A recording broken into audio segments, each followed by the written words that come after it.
Welcome back to Incoa News.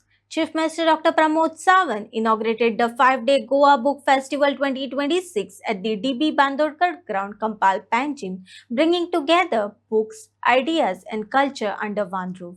Organized by the National Book Trust India in association with the Government of Goa and partner organizations, the festival features over 200 stalls and offers 10% discount on book in Konkani, Marathi, and English. शाळा फक्त त्यांच्या वाचनासाठी नाही, हे Goa book festival या ठिकाणी होत असेल कुणामुळे तर ते फक्त किरण मामा ठाकूर आमच्याकडे आणि विरोध नाही करतात की नॅशनल बुक ट्रस्ट मध्ये एवढ्या लवकर गोव्यात झाले असते. मामाने त्यांना आग्रह केला हे फेस्टिवल गोव्यामध्ये वेगवेगळी फेस्टिवल मामाने बघितले. त्यांनी सांगितलं त्याप्रमाणे इंटरनॅशनल फिल्म फेस्टिवल आपण बघतोय की त्याच्याकडे सेरेंडिपिटी बघतोय. आजकाल म्हणजे याच ग्राउंडवरती मला वाटतं फिश फेस्टिवल पासून फूड फेस्टिवल पर्यंत आणि वाईन फेस्टिवल पण आपण सगळ्यांनी बघितलेले आहेत आणि वेगवेगळ्या काजू फेस्टिवल पण याच ठिकाणी होते. या सेम ग्राउंडवरती अशी कितीतरी फेस्टिवल होतात ज्या फेस्टिवल मध्ये आपण गाण्याचं आणि पिण्याचं पण बघतोय. पण आज आपण वाचण्याच्या नादामध्ये आहोत आणि आज त्यामुळे अवश्य it is not only the exhibition जर आपण म्हणतो की खूप चांगल्या पद्धतीने मला वाटलं नव्हतं खरं म्हणजे हे एक्झिबिशन एवढ्या मोठ्या प्रमाणात असेल. ज्यावेळी आलो तो बघतोय की अवाढव्य मंडप अवाढव्य सेटअप म्हणजे it is not only just the setup. वेगवेगळ्या ठिकाणी वेगवेगळे कॉर्नर्स जे एस्टॅब्लिश केलेले कुठेतरी मुलांसाठी वेगळा कॉर्नर आहे, पेंटिंगसाठी वेगळा कॉर्नर आहे, क्रिएटिव्हिटी सगळा वेगळा कॉर्नर आहे, खाद्यपदार्थांसाठी वेगळा कॉर्नर आहे आणि तरी 10 राज्याहून या ठिकाणी आलेले वेगवेगळे पब्लिशर्स हे या ठिकाणी आलेले आहेत. खरोखर पुन्हा एकदा म्हणजे नॅशनल बुक ट्रस्टचे युवराज मणी आणि मुद्दामून हा कार्यक्रम या ठिकाणी आले तेही व्यासपीठावरती आहेत. खरोखर मी गोवा सरकारच्या वतीने त्यांचं सगळ्यांचं खूप खूप अभिनंदन करतो. गोव्यातील लोकांना आणि गोव्यातील विशेष करून मुलांना ही खूप सुवर्ण संधी आहे आणि या सुवर्ण संधीचा फायदा सगळ्या लोकांनी घ्यावा. मुद्दामून सेक्रेटरी एज्युकेशनच्या वतीने सर्क्युलरही इश्यू केलेलं आहे सगळ्या हाय सेकंडरी स्कूल्स टेक्निकल एज्युकेशन यांना की अवश्य येत्या 4 दिवसामध्ये या सगळ्यांनी येऊन या फेस्टिवलला भेट देत सकाळपासून संध्याकाळमध्ये वेगवेगळी पुस्तकं चाळावीत पाहावीत हा कार्यक्रम एन्जॉय करावा. कारण असा कार्यक्रम आतापर्यंत जे वेगवेगळी फेस्टिवल बघितली त्यापेक्षाही हा वेगळा फेस्टिवल आहे. कारण मी अगोदरच म्हटलं खाण्यापासून पिण्यापर्यंत फेस्टिवल बघितले त्यामुळे हा फेस्टिवल हा वेगळा फेस्टिवल आपण ज्याला म्हणतोय नॉलेज गिव्हिंग फेस्टिवल आणि which will be the remain for ever in our mind. या फेस्टिवल मधून काही आठवणी आपल्याला कायमच्या आणि आपल्या लक्षात तर राहणार आहे पण आपल्याला खूप गोष्टी शिकवून पण जाणार आहे. खूप गोष्टी आपल्या कायमच्या डोक्यात पण राहतील. त्यामुळे नक्कीच गोव्यामधल्या सगळ्या विशेष करून आम्ही एज्युकेशन डिपार्टमेंटला सांगितलेलं आहे पण विशेष पेरेंट्सनी जर लक्ष दिलं तर बरीच मुलं या ठिकाणी येऊन जातील. मी सहज युवराज मणी यांना विचारत होतो की एखाद्या या फेस्टिवल मध्ये झाल्यानंतर बुक सेल तुमचा काय होतो. त्याने मला सहज सांगितलं की दिल्लीच्या 9 दिवसाच्या फेस्टिवल मध्ये तुमचा बुक सेल 500 करोड पेक्षा जास्त झाला 9 दिवसाच्या फेस्टिवलमध्ये. Congratulations to them. मी का सांगितलं की आजच्या या ई युगामध्ये पण लोक पुस्तकं वाचतात का हा माझ्यासमोर एक मोठा प्रश्न होता. पण हे सिद्ध झालं की हो आजही लेखक आहेत आणि त्या म्हणजे आजही वाचक आहेत म्हणून लेखक अशा चांगल्या पद्धतीने पुस्तकं लिहितात आणि पब्लिशर्स ती पब्लिश करतात आणि त्यामुळे लेखकांना चांगल्या हुरूप येतो की नवीन वेगवेगळ्या भाषांमध्ये आपण अशा पद्धतीनं पुस्तकं लिहायला पाहिजेत आणि नवीन म्हणजे कविता संग्रह असेल काव्य संग्रह असेल अशी पुस्तकं ते पब्लिश करतात. या 4 दिवसाच्या फेस्टिवल मध्ये वेगवेगळे लेखक दिग्दर्शक वाचक हे आपल्याला भेटायला येणार आहेत. त्यांची डिस्कशन या स्टेजवरती असणार आहे आणि विशेष करून छत्रपती शिवाजी महाराजांच्या वरती काव्य आणि नृत्य संगीताने जे आयोजन केलेलं आहे ते तर उत्कृष्ट मला वाटतं पाहण्यासारखं असेल.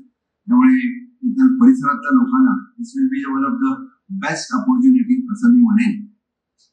नक्कीच गोव्यातील लोक तमाम कारण असं बघितलं तर आपण बघतोय की लोक उत्सवाला जो दांडगा प्रतिसाद जो लोकांचा बघितला की 10 दिवस लोक तुरुंब खरेदी करण्यासाठी लोक कितीतरी मोठ्या प्रमाणामध्ये म्हणजे पणजी जाम व्हायची, मिरामारचा रस्ता अक्षरशः जाम व्हायचा.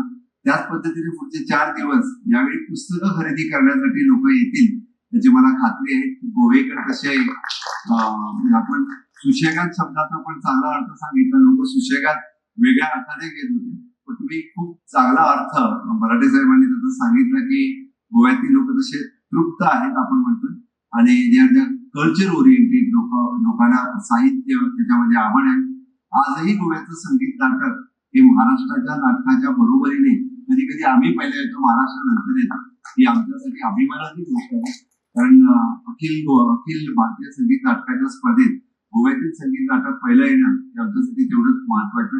आणि आता तर मी म्हणेन की गोव्यामध्ये कल्चर खूप मोठ्या प्रमाणे वाढायला लागलाय, की अप्रॉक्सिमेटली म्हणजे 40 ते 50 गावातून वारी चालत पंढरपूरला जायला लागली आहे, आणि त्यामध्ये युवा या वारीमध्ये सहभागी व्हायला लागले. प्रत्येक वारीमध्ये 150 ते 200 लोक असतात.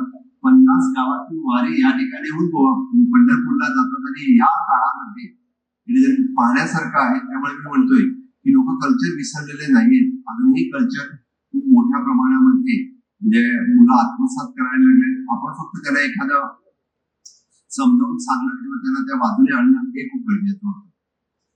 या फेस्टिवलची म्हणजे थीम आहे with an ocean of stories which is very much linked with Goa. आपण समुद्राच्या काठावरती म्हणजे मांडवीच्या ह्याच्यावरतीच आपण हे फेस्टिवल लावलेलं आहे, आणि गोव्यामधला निसर्ग एक्सप्लेन करत असताना गोव्यातील कित्येक लेखकांची नावं आपण म्हणजे रवींद्रबाब केळकर असो, दामोदर मावजो असो, किंवा रिसेंटली प्रकाश पर्येकर असो, असे कितीतरी लेखक आहेत. मराठी, कोकणी, इंग्लिश या सगळ्या साहित्यामध्ये आपलं साहित्य प्रसिद्ध करत आहेत. आणि साहित्य अकादमीचे अवॉर्ड आपल्या दामोदर मावजो यांना भेटले. गोव्यासाठी कोकणी साहित्यकांना खरोखरच एक अभिमानाची गोष्ट आहे की आजही कोकणीमधलं लिटरेचर खूप मोठ्या प्रमाणामध्ये डेव्हलप होत आहे. गोव्यातील कित्येक नवीन युवा हे मराठीच्या बरोबर कोकणी साहित्य पण निर्मिती खूप मोठ्या प्रमाणामध्ये करायला लागलेले आहेत. त्यासाठी आता हे बुक फेस्टिवल अजूनही त्यामध्ये ऍड करेल की नवीन मुलामध्ये पुस्तक वाचनाबरोबर लेखनाचीही हॅबिट नक्कीच क्रिएट करेल. नवीन लेखक, नवीन कवी, नवीन साहित्यिक यातून निर्मिती होईल, आणि या फेस्टिवल मधून विच विल क्रिएट, ज्याला आपण म्हणतोय की विकसित Bharat for the 2047. It is not only for the infrastructure wise, but it is for the literature wise. भारताचा विकास हा त्या दृष्टीने होणेही हा खूप गरजेचं होतं. म्हणून म्हणेन मी this book festival will put as a foundation for this विकसित Bharat theme in right way, असं मी म्हणेन. आणि ह्या फेस्टिवलच्या नंतर कित्येक मी बघतोय की नवीन मुलं एखाद्या जेव्हा भव्य असं फेस्टिवल बघते तर त्यांच्या मनामध्ये एक आकर्षण क्रिएट होते. आपण पण एखादा पुस्तक का लिहू नये. हे आजही मुलं नवीन पुस्तक लिहिताना पण हे कधी शक्य होते, तर अशा पद्धतीचं फेस्टिवल बघितल्यानंतर शक्य होते. तरी न्यू आयडिया ऑफ म्हणजे honourable prime minister Narendra Modiji यांनी सांगितलं की आताचे जे यंग रायटर्स आहेत म्हणजे बिलो 30 इयर्स, की त्यांनी लिहिलेली पुस्तकं ही आजही पब्लिश करतात. युवराज भाई यांनी सांगितलं, आणि त्याचं शेवटी परत त्याचं मानधन त्यांच्यासाठी देतात, आणि which in the big way. And they have selected more than 2,000 writers, and amongst them the 20 they have selected. And they have got the remuneration, and it is in lakhs of rupees at a young age. This is also the new scheme which is launched by the government of India. म्हणजे writer साठी सुद्धा एवढा scope आहे. आपण फक्त याचा awareness मुलांच्या मध्ये पोहोचवणं गरजेचं आहे, कारण मुलं याबद्दल म्हणजे खूप लिटरेचर लिहायला तयारी असते मुलांची, ते पोहोचवणं गरजेचं आहे. दिस इज अ न्यू कन्सेप्ट. हा लोकांपर्यंत जोपर्यंत पोहोचत नाही तोपर्यंत इथली नवीन मुलं या कन्सेप्ट मध्ये येणार नाही, असं मला वाटतं. त्यासाठी या फेस्टिवल मधून अशा पद्धतीच्या गोष्टीही लोकांच्या पर्यंत जाईल. आपण बऱ्याच वेळा बघतोय की मोबाईल हातात आल्यानंतर लोक फक्त रील्स आणि बाकी सोशल मीडिया, फेसबुक असेल, व्हॉट्सअप असेल, याच्यामध्येच गुंतलेले असतात की काय, किंवा बुक रिडिंग पण आपण मोबाईलवरतीच करायला लागलो. पण खरं म्हणजे नवीन पुस्तक घेऊन ते वाचणं, त्याच्यामध्ये आनंद हा वेगळाच असतोय. तो आनंद काही आपल्याला मोबाईलवरच्या पुस्तकामध्ये कधी मिळत नाहीये.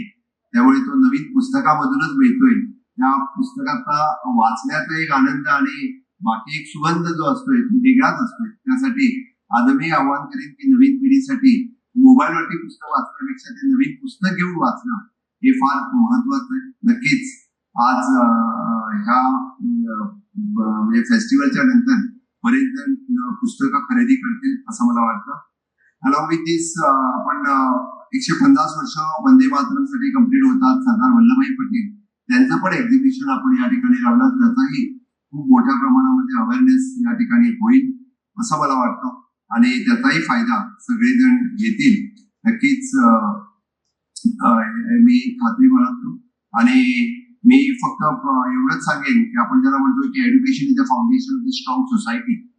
खरोखरच जर आपण शिकलो तर टिकेल ज्याला आपण म्हणतोय. त्यामुळे अशा पद्धतीने भारत सरकारने आणलेली न्यू एज्युकेशन पॉलिसी असेल तिची जे इनोव्हेटिव्ह आणि क्रिएटिव्ह आयडिया मुलांच्या मध्ये आणण्यासाठी न्यू एज्युकेशन पॉलिसीचा खूप मोठा फायदा आणि परत त्यातल्या त्यात मातृभाषेतून शिक्षण हा एक जो कन्सेप्ट जो न्यू एज्युकेशन पॉलिसीमध्ये दिला तोही खूप महत्वाचा आहे. त्यामुळे आपण ज्याला म्हणतोय की ज्या रिजनल लँग्वेजेस त्या एकदा पुनर्जीवित व्हायला लागल्यात आणि रिजनल लँग्वेजेस मधून लोक शिकायला पण लागले, वाचायला पण लागले आणि लिटरेचर पण नवीन यायला लागले. म्हणून कन्याकुमारी पासून काश्मीर पर्यंत ज्या ज्या प्रांताची जी जी भाषा आहे त्या भाषेमध्ये लोक खूप मोठ्या प्रमाणामध्ये रिजनल लँग्वेजेसला स्कोप द्यायला लागले.